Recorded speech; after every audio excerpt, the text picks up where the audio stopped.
July 10ರ ಕರಾಳ ದಿನಾಚರಣೆ ಹಿನ್ನೆಲೆಯಲ್ಲಿ ಅಂಗನವಾಡಿ ಕಾರ್ಯಕರ್ತೆಯರು ಒಂದು ದಿನದ ಮಟ್ಟಿಗೆ ಕೆಲಸ ಸ್ಥಗಿತಗೊಳಿಸಿ ನಗರದಲ್ಲಿ ಪ್ರತಿಭಟನೆ ನಡೆಸುತ್ತಿದ್ದಾರೆ. ಕೇಂದ್ರ ಸರ್ಕಾರದ ಅನುದಾನ ಕಡಿತ, ಎನ್ಇಪಿ ನೀತಿಯಿಂದ ಅಂಗನವಾಡಿಗಳ ಮುಚ್ಚುವ ಭೀತಿ ಮತ್ತು ಆನ್ಲೈನ್ ಕೆಲಸಗಳ ಅತಿಯಾದ ಒತ್ತಡ, 2018ರಿಂದ ಹೆಚ್ಚಾಗದ ಗೌರವಧನವನ್ನು ತಕ್ಷಣವೇ ಹೆಚ್ಚಿಸಿ ನಮಗೆ ಕಾಯಂ ಕಾರ್ಮಿಕರ ಸ್ಥಾನಮಾನ ನೀಡಬೇಕೆಂದು ಕರ್ನಾಟಕ ರಾಜ್ಯ ಅಂಗನವಾಡಿ ನೌಕರರ ಸಂಘದ ವತಿಯಿಂದ ಜಿಲ್ಲಾಧಿಕಾರಿಗಳ ಮೂಲಕ ಮುಖ್ಯಮಂತ್ರಿಗಳಿಗೆ ಮನವಿ ಪತ್ರ ಸಲ್ಲಿಸಲಾಯಿತು. Bureau report Chandrashekar ನಾಗ್ನಳ್ಳಿ.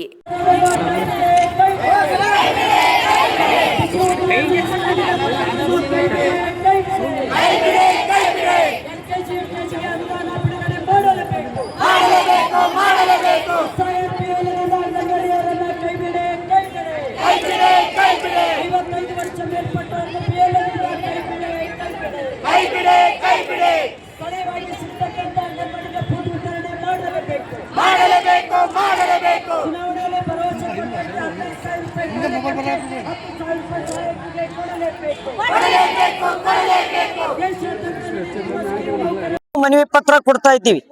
ICDS scheme ಹುಟ್ಟಿ 50 ವರ್ಷ ಆಯ್ತು. ಕೇಂದ್ರ ಸರ್ಕಾರ ಕೊಡ್ತಕ್ಕಂತ ಗೌರವಧನ ಕಾರ್ಯಕರ್ತೆಯರಿಗೆ 2500, ಸಹಾಯಕಿಗೆ 1250.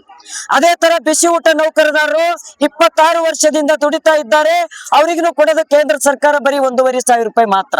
ಇವತ್ತು ಅಂಗನವಾಡಿ ಕಾರ್ಯಕರ್ತೆಯರಿಗೆ ಇವತ್ತು ಕೇಂದ್ರ ಸರ್ಕಾರದಿಂದ ಹಣ ಬಿಡುಗಡೆ ಆಗಿಲ್ಲ ಮತ್ತು ಅಂಗನವಾಡಿಯಲ್ಲಿ ಇರ್ತಕ್ಕಂಥ 3 ರಿಂದ 6 ವರ್ಷದ ಮಕ್ಕಳು ಇರುತ್ತವ. ಇವತ್ತು ಇಡೀ ರಾಜ್ಯಾದ್ಯಂತ SIR ಸರ್ವೆ ಮಾಡ್ಲಿಕ್ಕೆ 25,000 ಜನರನ್ನ ನೇಮಕ ಮಾಡಿದ್ದಾರೆ. 3 ರಿಂದ 6 ವರ್ಷದ ಮಕ್ಕಳ ಗತಿ ಏನು?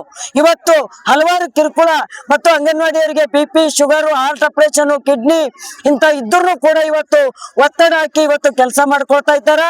55 ವರ್ಷ ಮೇಲ್ಪಟ್ಟ ಅನಾರೋಗ್ಯ ಇದ್ದವ್ರನ್ನ ಕೈ ಬಿಡಬೇಕಂತ ಕೇಳಿವಿ. ಮತ್ತು ಅಂಗನವಾಡಿ ಕೇಂದ್ರ ಇಡೀ ರಾಜ್ಯದಲ್ಲಿ LKG, UKG 12,000 ಕೇಂದ್ರದಲ್ಲಿ ತೆರಿತೀವಿ ಅಂದಾರ. ಆದ್ರೆ ಹಣ ಇವತ್ತು ಬಿಡುಗಡೆ ಮಾಡಿಲ್ಲ. ಅದನ್ನು ಕೂಡ ಬಿಡುಗಡೆ ಮಾಡ್ಬೇಕಂತ ಕೇಳ್ತಾ ಇದ್ದೀವಿ. ಮತ್ತು ಸ್ಥಳೀಯವಾಗಿ ಸಿಗ್ತಕ್ಕಂತ ಅಂಗನವಾಡಿಗೆ ಇವತ್ತು ಫುಡ್ ಸರಿಯಾಗಿ ಸ್ಥಳೀಯವಾಗಿ ಸಿಗ್ತಕ್ಕಂತ ಫುಡ್ ಕೊಡ್ಬೇಕಂತ ಹೇಳಿ ಒತ್ತಾಯ ಮಾಡ್ತಾ ಇದ್ದೀವಿ. ಮತ್ತು ಅದೇ ತರ ಬಿಸಿ ಊಟದವರಿಗೂ ಇವತ್ತು ವಿತರಣೆ ಮಾಡ್ತಕ್ಕಂತ ಫುಡ್ ಕಳಪೆ ಮಟ್ಟದ ಇರ್ತದ.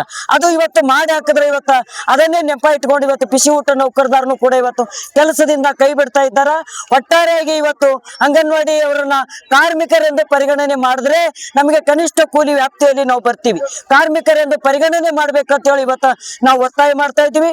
28 ಇದ್ದಂತ ಕಾರ್ಮಿಕ ಕಾನೂನುಗಳನ್ನ ಇವತ್ತು ಸಂವಿಧಾನದಲ್ಲಿ ಬಾಬಾ ಅಂಬೇಡ್ಕರ್ ಬರೆದಂತ ಸಂವಿಧಾನವನ್ನು ಇವತ್ತು ತಿದ್ದುಪಡಿ ಮಾಡಿ ಇವತ್ತು 4 ಕಾರ್ಮಿಕ ಸಂಹಿತೆಗಳನ್ನ ಮಾಡಿ ಇವತ್ತು ಇಡೀ ದೇಶಾದ್ಯಂತ ಕೋಟಿಗಟ್ಟಲೆ ಸ್ಕೀಮ್ ನೌಕರನ ಬದುಕು ಇವತ್ತು ಅತಂತ್ರ ಸ್ಥಿತಿಯಲ್ಲಿ ಇವತ್ತು ಕೇಂದ್ರ ರಾಜ್ಯ ಸರ್ಕಾರ ತಂದದ. ಅದನ್ನು ವಿರೋಧ ಮಾಡಿ ಇವತ್ತು ಇಡೀ ದೇಶಾದ್ಯಂತ ಕರಾಳ ದಿನಾಚರಣೆ ಮಾಡಿ ನಾವು ಇವತ್ತು ಜಿಲ್ಲಾಧಿಕಾರಿಗಳ ಮುಖಾಂತರ ನಾವು ಮನವಿ ಪತ್ರ ಕೊಡ್ತಾ ಇದ್ದೀವಿ. ನಮ್ಮ ಸಮಸ್ಯೆ ಬಗೆಹರಿಲ್ಲ ಅಂದ್ರೆ ಮುಂದಿನ ಬಜೆಟ್ ಅಲ್ಲಿ ನಾವು ಅಂಗನವಾಡಿ ಬಿಸಿ ಊಟ ಬಂದ್ ಮಾಡಿ ನಾವು ಹೋರಾಟಕ್ಕೆ ಹೋಗ್ತೀವಿ ಅಂತೇಳಿ ಇವತ್ತು ಎಚ್ಚರಿಕೆ ಕೊಡ್ತಾ ಇದ್ದೀವಿ. ಶಾಂತಾ ಎನ್ ಗಂಟೆ, CITU ಜಿಲ್ಲಾ ಕಾರ್ಯದರ್ಶಿ ಮತ್ತು ಅಂಗನವಾಡಿ ನೌಕರ ಸಂಘ